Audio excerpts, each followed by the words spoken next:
아직까지 우리 한국이 스스로를 지켜낼 수 있는 자주국방을 이뤄내려면 반드시 추가로 갖춰야 할 중요한 전력들이 있습니다.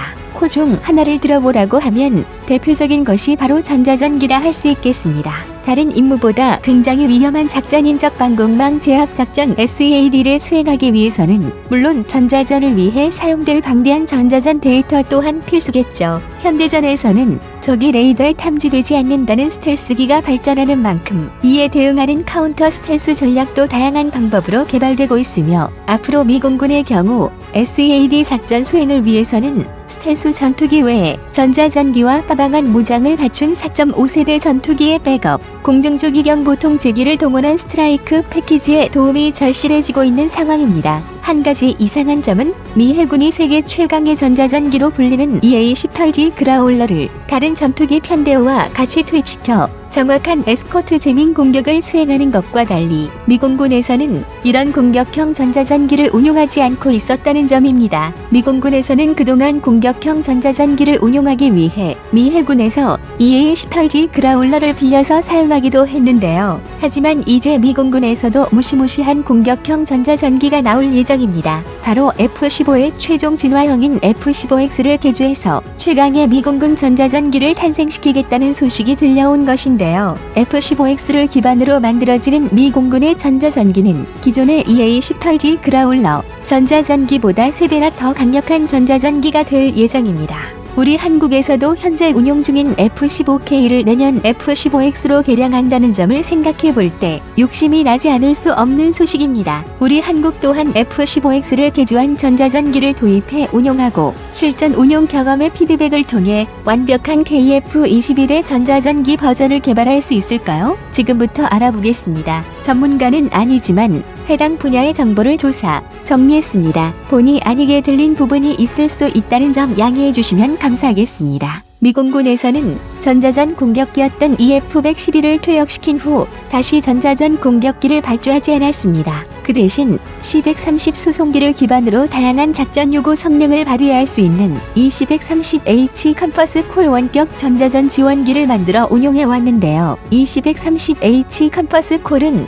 수송기의 베스트셀러인 C-130의 동체에 광역 전자교란을 위한 장비를 싣고 날아가 적이 방공체계를 무력화하는데요. 가장 최신 개량형인 블록 35, 베이슬라인 2의 경우 효율성을 높이고 많은 자동화가 진행된 5세대 전자전 공격 능력을 가지고 있습니다. E-130H 컴퍼스 콜은 미군의 유일한 광범위 공세용 정보전 항공기로서 통신 방해와 재민 공격은 물론 전투 범위 내에서 사령관에게 다양한 전자전 능력을 부여합니다. 주로 적의 지휘 통제 기반을 무력화하고 통신 시설을 교란하며 적의 협조와 전력 관리를 방해하는 역할을 담당하는데요. 이 때문에 EC-130H 컴퍼스 콜이 뜨면 적에게 전장의 안개를 들이운다고 표현하기도 합니다. 강력한 광범위 전자전 공격을 통해 적의 눈과 귀를 가려 전장 상황을 파악하기 어렵게 만드는 것이죠. 이를 통해 전자전 지원을 받은 미공군 전투기들은 제공권을 쉽게 장막할 수 있으며 적방공망에 대한 폭격을 퍼붓는 SEAD 작전을 훨씬 안전하게 수행할 수 있게 됩니다. 덩치가 큰 수송기 기반의 항공기인 만큼 강력한 출력의 제머를 가지고 있으며 이를 이용해 강력한 전파를 발산할 수 있습니다. E-130H 컴퍼스 콜은 적 대공 무기의 사정거리 밖에서 맴돌며 적의 통신시설과 레이더 시설을 마비시키는 스탠드오프 재민 공격기인데요. 그런데 미 해군에서는 이와 전혀 다른 개념의 전자전 공격기를 사용하는 것으로 유명합니다. EA-18G 그라울러는 미 해군의 니미츠급 항공모함에서 사용하는 탐지기 중에서도 복잡기인 FA-18F 슈퍼호넷을 개조해 전자전 공격 능력을 부여해 만들어진 초음속 전자전 공격기인데요. 덕분에 다른 전투기들과 함께 직접 적진으로 침투하여 합동 작전을 수행하는 것이 가능합니다. 복좌형 전투기를 기반으로 만들어진 EA-18G 그라울러 전자전기는 원격 지원 재민 공격은 물론 적진 깊숙이 참투에 근접해서 실수하는 전방지 원재민 그리고 아군의 전투기들을 보호해주는 호위지 원재민이 모두 가능한 전천후 전자전기입니다. EA-18G 그라울러는 총 160여 대 이상이 생산되었으며 2011년 3월 오디세이 새벽 작전에서 눈에 띄는 활약을 보인 바 있습니다. 오늘날 미 해군의 공습 작전을 수행하는 스트라이크 퍼키지에 있어 EA-18G 그라울러는 공격 편대군 형성과 생존에 필수적인 항공기로 인식되고 있으며, 일반적으로 미군의 스트라이크 패키지에는 항상 2대 이상의 EA-18G 그라울러 전자전기가 동원됩니다. EA-18G 그라울러 전자전기는 단순히 전자전만 하는 것이 아니라 우월한 상황 인식 능력을 바탕으로 공중에서 타 기체의 전술 결정을 담당하는 지휘관기로서의 역할 또한 두드러지는데요. 이 때문에 EA-18G 그라울러는 F-35 같은 스텔스 전투기보다 가격은 더 싸지만 전술적 가치만큼은 오히려 스텔스기 한 대보다 더 높은 취급을 받고 있습니다. 오죽하면 우리 한국의 베테랑 전투기 파일럿 출신 유튜버이신 진격의 아재님에게 스텔스기와 전자전기 둘 중 하나만 고르라고 하면 뭘 고르시겠느냐 물어봤을 때 전자전기를 택하겠다고 했을 정도인데요. EA-18G 그라울러는 훈련 중에 최강의 스텔스 전투기인 F-22A 랩터를 레이더로라고 하는데, 성공함은 물론 가상으로 발사한 AIM-120 M남 중거리 공대공 미사일로 격추 판정까지 얻어낸 바 있습니다. 그만큼 막강한 공중전 능력 또한 가지고 있다는 이야기인데요. 그동안 미 해군의 EA-18G 그라울러 전자전기의 눈부신 활약을 보며 미 공군은 참 많은 생각을 했을 겁니다. 야야, 저거 장난 아닌데?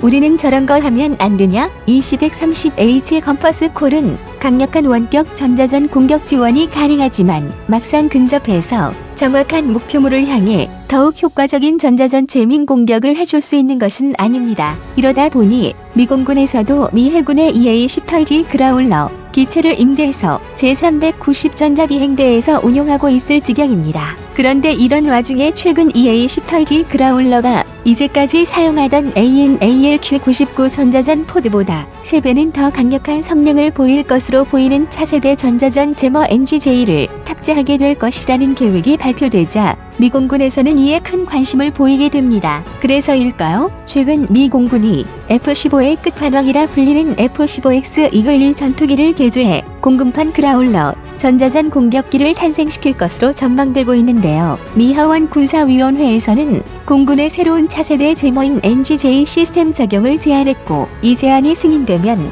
미 공군은 이를 적용시킬지 여부를 결정하게 됩니다. 미 공군은 주로 방어적인 측면에서의 전자전 시스템을 광범위하게 적용하는 스타일을 가지고 있었는데, NGJ를 도입해 F-15X의 전자전기 버전을 개발하게 된다면 이는 미 공군이 여태까지 부족했던 전자전 공격 전술 항공기를 보유하게 된다는 것을 뜻합니다. 한 개의 전자전 포드가 많은 역할을 해야 했던 AN/ALQ-99 포드와는 달리 AN/ALQ-249 V1 NGJ 시스템은 3가지로 구성됩니다.